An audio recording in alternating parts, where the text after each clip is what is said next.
시청자 여러분께 문화 인사드립니다. 현월TV 윤목사입니다.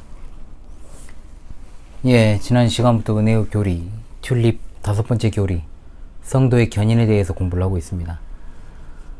오늘은 성도의 견인을 끝으로 튤립 따라 걷는 이 길이 마무리가 되는 날입니다. 지금까지 여러분 열심히 따라오신 줄로 압니다.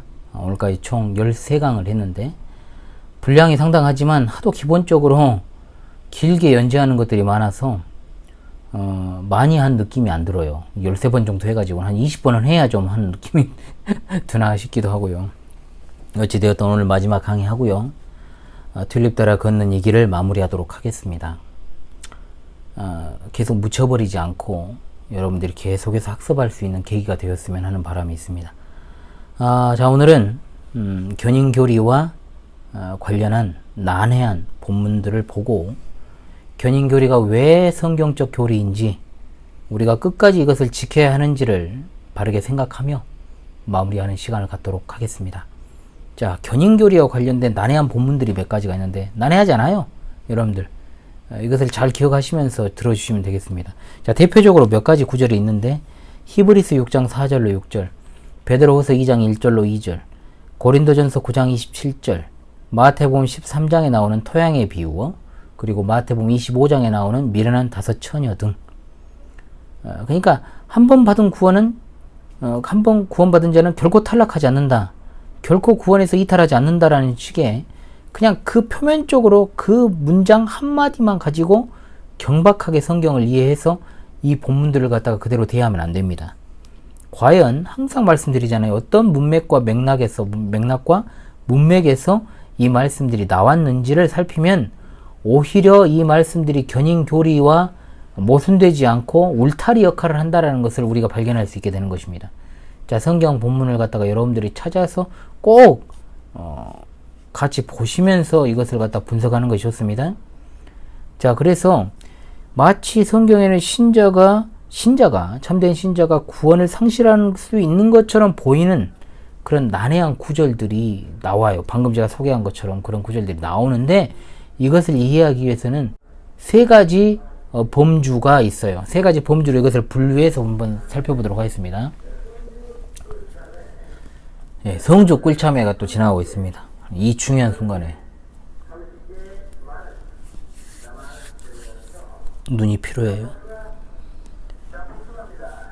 복숭아. 자, 첫 번째 범주입니다. 우리가 은혜에서 떨어질 수도 있음을 암시하는 듯한 본문들입니다. 갈라디아서 5장 4절의 말씀입니다. 율법 안에서 의롭다함을 얻으려 하는 너희는 그리스도에게서 끊어지고 은혜에서 떨어진 자로다. 아멘.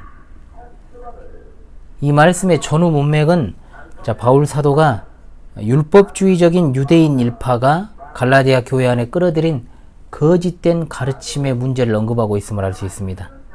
그들은 갈라디아 교회 신자들이 참으로 구원받기 위해서는 할례와 그 밖에 어떤 유대교의 관습들을 따라야 된다라고 주장을 했습니다. 여기서 은혜와 대조되는 것이 뭐냐? 율법입니다. 그래서 바울 사도는 만일 신자들이 이런 거짓된 가르침의 유혹을 받도록 자기를 내버려 두면 은혜에서 율법주의로 끌려가게 될 것이라고 말합니다. 그래서 율법주의자들의 교리는 실제로 아무도 구원할 수 없는 거짓된 교리라는 것을 말하기 위한 경고적 측면에서 바울 사도는 앞서 그리스도인들이 다시는 종의 멍에를 매지 말아야 된다는 것을 말한 겁니다. 로마서 5장 1절의 말씀이죠. 자, 네 종류 토양의 비유. 이것도 이 범주에 속합니다. 이 비유는 사람이 진정으로 거듭나고도 세상의 박해나 또 유혹 때문에 타락해서 구원을 상실하는 것을 가르치는 것일까요? 그렇지 않습니다. 예수님의 설명을 보게 되면 예수님께서 말씀을 듣기만 하는 사람과 말씀을 듣고 깨닫는 사람을 분명 구별하고 계시는 것을 알 수 있습니다. 말씀을 듣기만 하는 사람은 자신이 실제로 깨닫지 못하는 그 말씀을 일시적으로, 즉 기쁨으로 받고 구원을 받은 것처럼 보일 수 있습니다. 그러나 그에게는 뿌리가 없고 잠시 동안 견디는 것으로 그 사실을 입증합니다. 존 버년의 철로 역정에 나오는 변덕쟁이와 같은 인물이죠. 말씀을 깨닫고 자기 안에 참된 생명의 뿌리가 있는 이들은 인내와 열매로 그 사실을 보여줍니다. 우리는 현실에서 말씀을 듣는 이들이 다 회심하는 것이 아니라는 것을 직접적으로 경험하고 있습니다. 자, 10처녀 비유에서 미련한 5처녀 또한 참된 신자가 아닙니다, 여러분. 이와 같은 맥락에서 달란트의 비유와 양과 염소의 비유도 세상 끝날까지 교회 안에서 거듭나지 않은 많은 사람들이 존재할 것이고, 또한 마지막 때에 이르러서 그것이 드러나게 될 것을 말씀합니다. 참되게 구원받은 이들과 말로만 구원받았다라고 말하면서 소위 척하는 사람들은 마지막 추수 때에 가서야 구별되게 된다라는 말입니다. 사실 목사가 아무리 날고 기는 재주가 있어도 어떤 사람이 현재 눈앞에서 말씀을 듣고 있다면 그가 참으로 거듭난 신자인지 아닌지 알 길은 전혀 없는 것입니다. 자, 앞서 등장했던 이제 베드로후서 2장 1절로 2절에 나오는 자기들을 사신 주를 부인하는 사람들도 이범주예요. 자, 마치 예수님께 구속을 받고 믿은 사람들이 나중에는 예수님을 부인하고 은혜에서 떨어지는 것처럼 보이는 구절이기 때문에 그렇습니다. 그러나 언제나 성경을 볼 때는 특정 구절에 집착하지 말고요, 전후 문맥과 맥락을 잘 살펴서 이해를 해야 됩니다. 그렇지 않으면 이단으로 가는 첩경이 됩니다.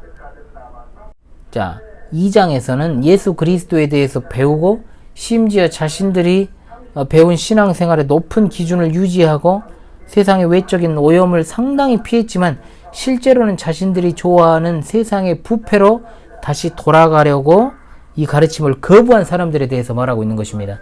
베드로는 다소 거칠게 그들을 갖다가 뭐라고 말합니까? 토한 음식을 다시 먹는 개와 씻김을 받았지만 그럼에도 더러운 구덩이에 도로 눕는 돼지의 비유를 합니다. 그들이 그런 행동을 하는 이유는 그들의 내적인 본성이 전혀 변화되지 않았기 때문에 그렇습니다. 그들이 외적으로 깨끗해졌을지 몰라도 속은 여전히 부패함으로 가득합니다. 이런 자들에 대해서 자기들을 사신 주를 부인하는 사람들이라고 표현한 거예요. 그럼에도 불구하고 어떻게 그들을 갖다가 주께서 사셨다라고 표현할 수 있냐라고 반문을 할 수 있습니다.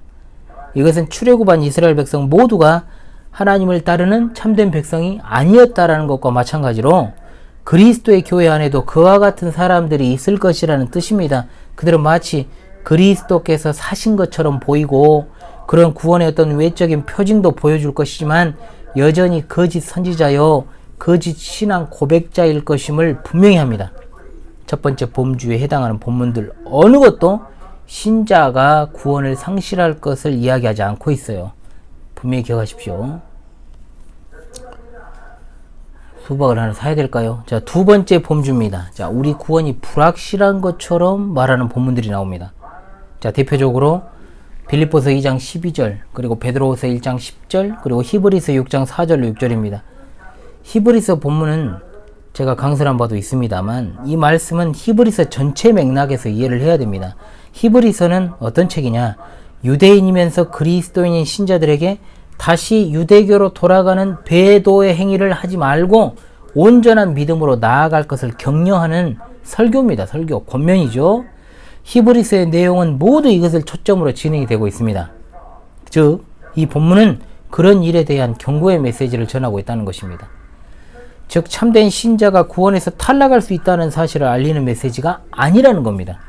9절에서 사도는 히브리서 독자들을 참된 신자로 이겼다는 것만 봐도 이런 주장은 설득력이 없습니다. 자, 상대적으로 빌립보서 2장 12절과 베드로후서 1장 10절은 난해하지 않습니다. 이 두 구절은 우리가 앞에서 살펴본 대로 하나님이 우리를 향해서 오래 참으시기 때문에 우리는 참을 필요가 없음을 뜻하지 않아요? 우리도 인내해야 됩니다. 그런데 우리가 인내할 수 있는 것도 하나님이 우리에 대해서 인내하시기 때문에 우리가 인내할 수 있는 것입니다. 이해되시죠? 빌립보서 2장 12절은 이어지는 13절을 보면 바로 해결됩니다. 너희 안에서 행하시는 이는 하나님이시니 자기의 깊으신 뜻을 위하여 너희에게 소원을 두고 행하게 하시나니. 아멘. 뭔 말이 필요합니까? 이제 가셨습니다. 제가 잘 버텼죠. 인내했습니다. 예. 예전에는 방송을 껐어요. 이렇게 밖에 이제 과일 장사분들이 오시면 껐습니다. 가실 때까지 기다립니다. 그리고 어떤 분들은 진짜 한 20-30분 막 그렇게 머물러 있으시면 완전히 스케일도 어긋나고, 이게 리모델링이 하나도 안 된 건물이라서 그냥 이렇게 다 들려버립니다. 여기 앞에 아줌마가 이야기하는 것도 다 들려. 그냥 옆집 막 흉보는 것도 다 들려. 그래서 제가 그냥 이 자리에만 있는데도 불구하고 이 주변 사람들이 누가 누구 집 아들이고 누구 자식이 다 알아요. 제가 들으려고 들은 게 아니라 여기 앞에 문구사 앞에 이 평상이 하나 있는데 아주머니들의 수다의 현장이 여기서 펼쳐지고 있기 때문에 공교롭게도 그렇게 제가 8년이 넘고 9년이 다 되는 시간 동안 그렇게 듣고 있습니다. 예.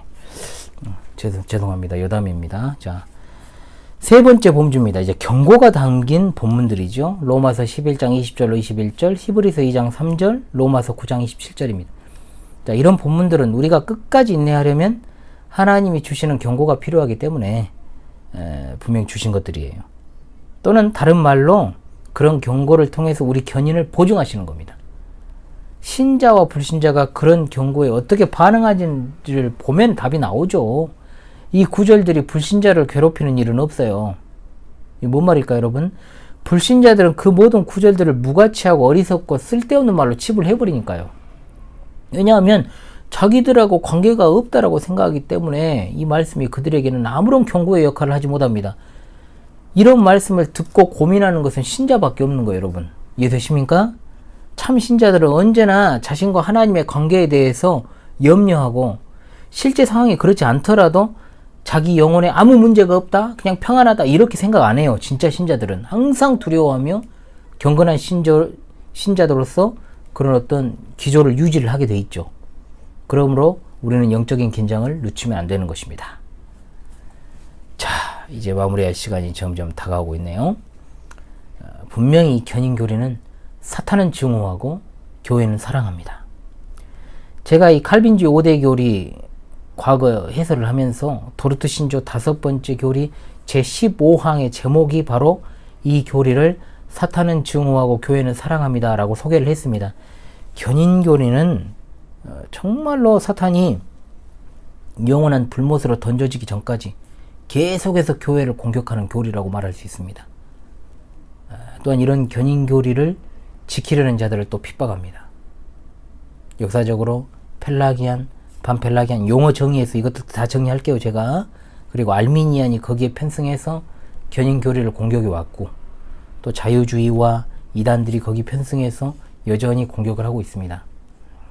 우리 개혁파 신앙의 선배들은 이 교리를 지키기 위해서 정말 고난과 핍박과 조롱을 받는 일에 참으로 인생을 쏟았지요. 물론 견인교리뿐만 아니라 앞선 4가지의 교리를 포함한 은혜의 교리 전체를 공격한다는 것입니다.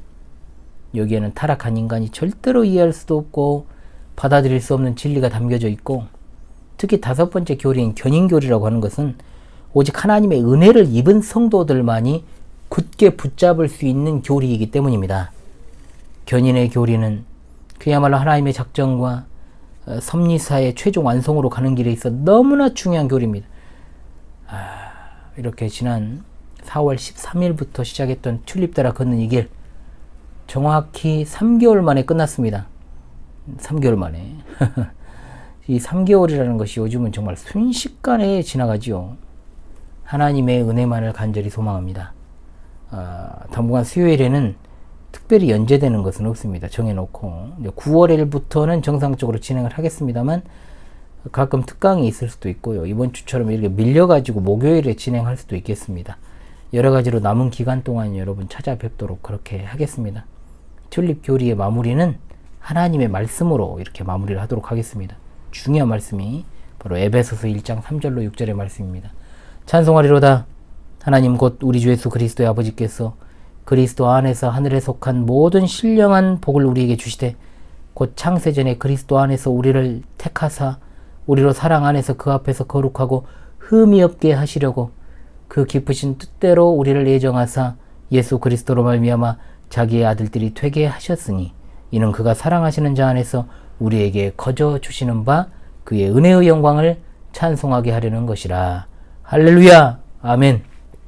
여러분 지금까지 강의 들으시느라 참으로 수고하셨습니다.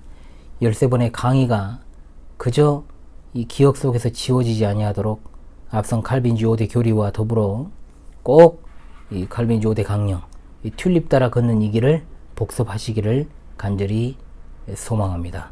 지금까지 현월TV 윤목사였습니다. 감사합니다.